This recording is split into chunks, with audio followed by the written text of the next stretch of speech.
Okay, so we start our journey with passion fruit pulp.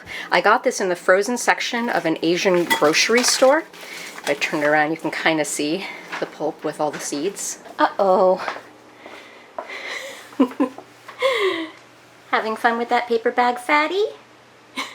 That's the bag that these groceries came in. Anyway, if you buy passion fruit fresh at the grocery store, A, you can hardly ever find it. It's hardly ever available. And B, when you can find it, it's like $5 per fruit, and each fruit contains only maybe a tablespoon or two of the pulp. And you also can't be guaranteed that it's going to be of decent quality on the inside since it's imported. But this 1 pound of passion fruit pulp only cost me $5.45 at the Asian grocery store, so I bought 3 of them so I could have them for later. So yeah, if you want to make this cake and you want to use passion fruit curd like I am, and I recommend it, it's so delicious and so indulgent, but this stuff is still kind of pricey. We're going to use probably about half of this in the recipe, so that's like over $2.50 just for the fruit. If you want to make a cheaper version of this, use lemon juice and just make lemon curd. It'll be a lot cheaper and it'll still taste really good. It'll give you a bit of a similar flavor profile. But absolutely, if you can find frozen passion fruit at an Asian grocery store for a decent price like this, get this and make this cake. So the first thing we have to do is strain the seeds out of the passion fruit pulp. I've seen when a lot of other people make passion fruit desserts, they leave the seeds in, and it's a nice presentation, but I don't like the texture of the seeds. I don't like the way they get in the way of the experience, so I strain them out. As you can see, passion fruit pulp, it's very juicy, really, especially when it's previously frozen, which is perfect for our purposes. But there's all this pulpy stuff left over, which is great. Great as in great flavor. It's not great that it's left over. We want to incorporate as much of this passion fruit as possible. So strain it the best you can, and then what I like to do is anything that doesn't get strained, I save this, and then I mix it with like iced tea or something. Just that extra liquid helps break up more of the passion fruit pulp off of it and then infuses the flavor into the iced tea or the lemonade or whatever else you want to do, or just water. And then I strain that. It's just, even though this is so much cheaper than fresh passion fruit, it's still kind of on the pricey side. So you want to use as much of it as you can. I'm just going to save. Now we have our beautiful, extremely flavorful passion fruit juice. So we need 1 cup, I believe. Yes, so I'm making a double recipe of lemon curd, and the single recipe calls for ½ cup of lemon juice, so I'm doing a full cup of passion fruit juice. Okay, that was almost a full cup right there. Okay, so I'm going to save this for another use. Maybe we'll make a cocktail out of it or something. Okay, like I said, this is a recipe for lemon curd that I'm adapting for passion fruit. I'm starting with 6 whole eggs. You can make curd with egg yolks and it will be richer.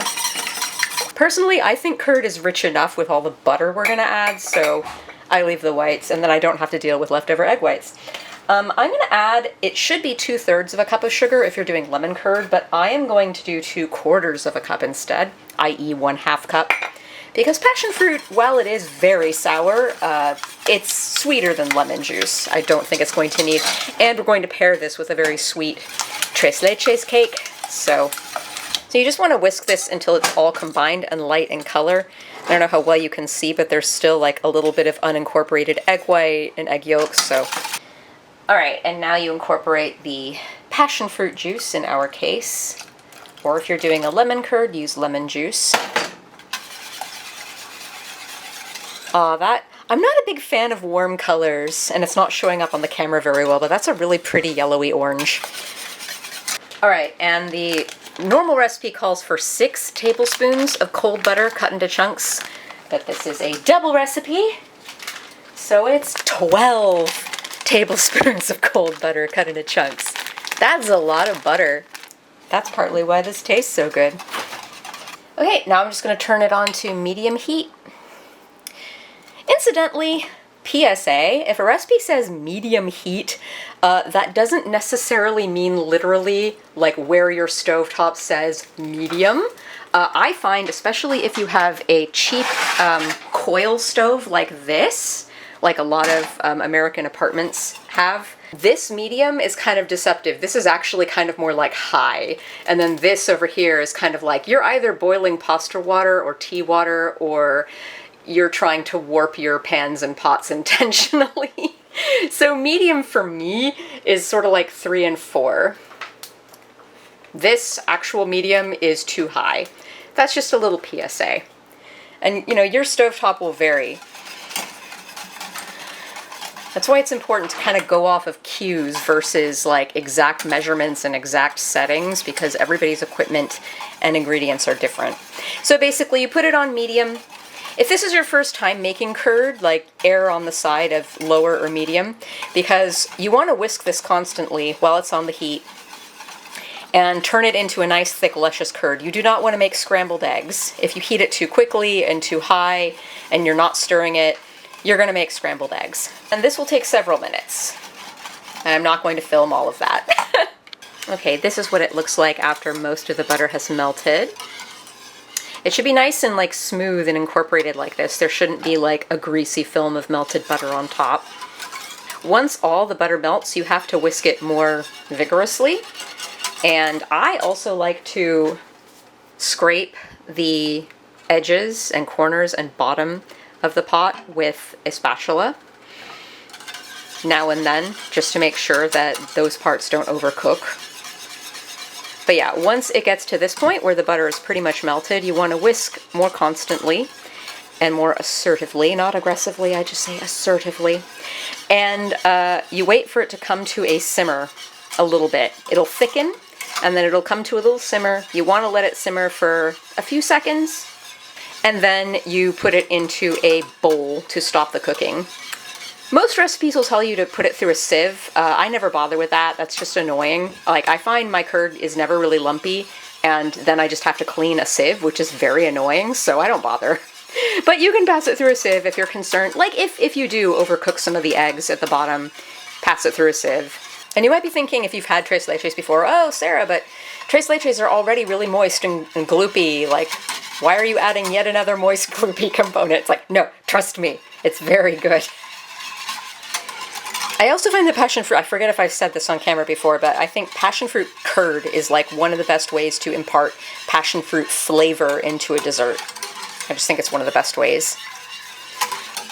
Passion fruit is low-key like mine and my husband's favorite fruit in terms of flavor.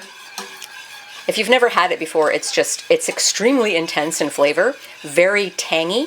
It's kind of like, to me, it's sort of like if you had mango juice, like the tastiest mango you've ever had, and you juice it, and then you mix it with like lemon juice for that intense brightness and sharpness of flavor.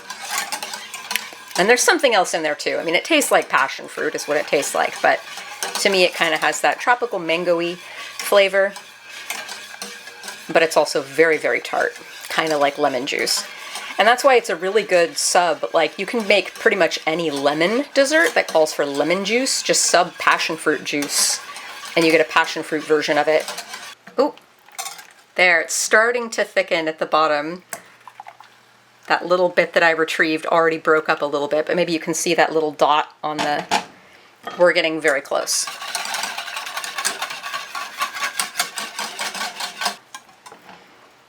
Oh, there's even more. That's more. That's about ready. I don't know how well the camera is picking this up, but I can see little trails left behind by the whisk. It is very close.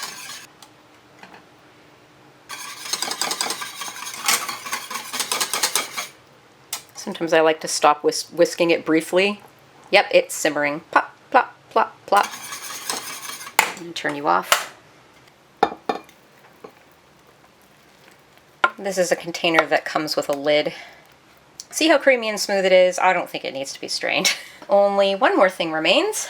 A teaspoon of dessert MSG, as Future Canoe calls it, vanilla extract. Wow, that is a really interesting avant-garde angle, Sarah. There. About a teaspoon. And I never measure. Measuring is for suckers. I probably should have added this before I poured it into the bowl. It's so small. It's fine. Be patient. It will work itself in. Truly a thing of beauty. All right, when this cools, it will thicken up even more because of the butter in there. Okay, when the passion fruit curd has cooled completely, cover it and put it in the fridge to chill overnight. If you could find a place for it. This is gonna be interesting. Okay. Could put it, yeah! That actually wasn't as hard as I thought it would be. I just went grocery shopping. That's why our fridge is just completely stuffed. And I've got ground beef thawing because I'm gonna make tacos tomorrow. White people tacos to go with this cake. Nighty night. Okay, it is the next morning and now I am making the cake. This is a sponge cake and I'm starting by sifting some flour with some baking powder. A lot of baking powder, actually, 2 teaspoons of baking powder. This will help give the cake an extra lift. Traditional sponge cakes don't use baking powder, so this is a more forgiving sponge cake than others. That was me greasing a pan with butter. 9 by 9 inch glass square pan. Now I'm separating 3 eggs, I believe. 4 eggs, actually. And this is the way I do it. I like to do it in the shells like this. If you're new to separating eggs, maybe watch some other videos that show you how to do that. And separate them one at a time into a separate bowl, not the bowl you're going to mix them in eventually.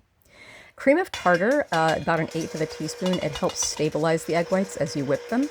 And I'm just using a handheld mixer because I don't have one of them fancy KitchenAids. You whip your eggs until they're soft peaks. They look like that. They're nice and soft and fluffy. And then you very slowly add a cup of granulated sugar. If you dump it all in at once, your egg whites will deflate. But if you add it slowly like I am, with about 20 to 30 seconds between each addition, you will have a nice stable meringue. This is basically what we're making here with the egg whites, is a meringue. And now I'm adding in the egg yolks one at a time with about 10 seconds of beating between each addition. That last egg yolk kind of combined with the other egg yolk.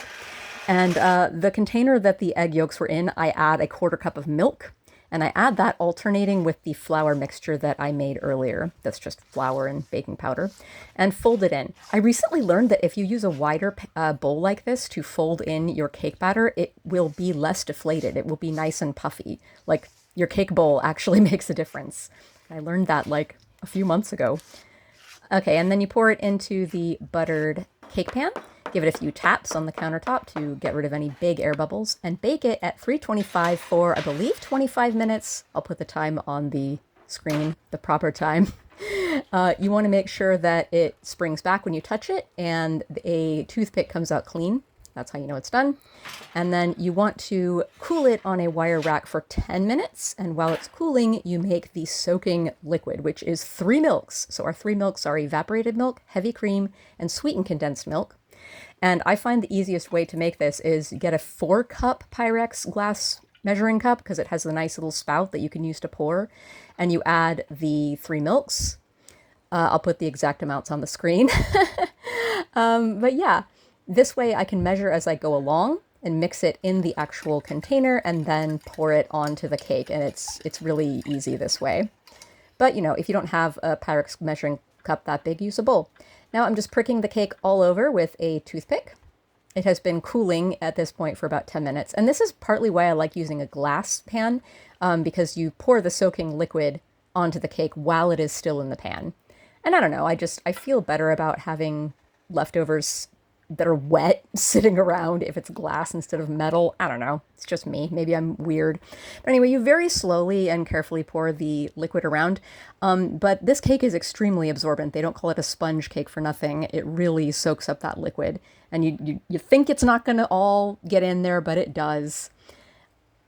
And once you've saturated your cake in all of the liquid, you need to let it cool to room temperature, which takes about 2 to 3 hours. And if you have cats like I do who would like to eat your cake, put it in a cupboard so that they can't get at it while it cools to room temp. So this is about 3 hours later. It is cooled to room temp. I'm just covering it in plastic wrap and putting it away in the fridge. This time I have a space for it, sort of. Now I'm just finishing it off with some whipped cream. This is way more whipped cream than I need for the cake. I basically do this is 2 cups of cream, heavy cream, and about a half a cup of powdered sugar and a splash of vanilla extract. And you just beat it until it's whipped cream. And then I think about 1/8 to 1/9 of this cake makes a good serving. So I'm cutting it into 8 pieces. And I like to dress this by putting a dollop, about 1/3 to a half a cup of passion fruit curd on the plate and smearing it so that the cake can rest on it. And then I put a piece of cake on that, and then I top it with the whipped cream. You can use meringue if you desire, if you know how to do that. I actually prefer whipped cream. And I'm just dressing it with some blackberries that I foraged. And there you have it. Passion fruit tres leches.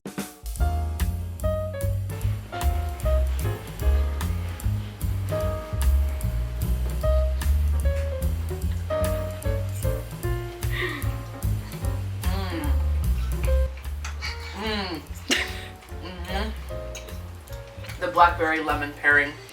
It's passion fruit, actually. And passion fruit? Yeah. Oh. It's funny because in the video I suggested to people if they can't find passion fruit or if it's too expensive to use lemon. There you go. That's proof that it would work just fine with lemon. They do taste similar, to be fair. Mm-hmm. Okay, now without the blackberry, it's easier to tell that it's passion fruit and not lemon. Mm.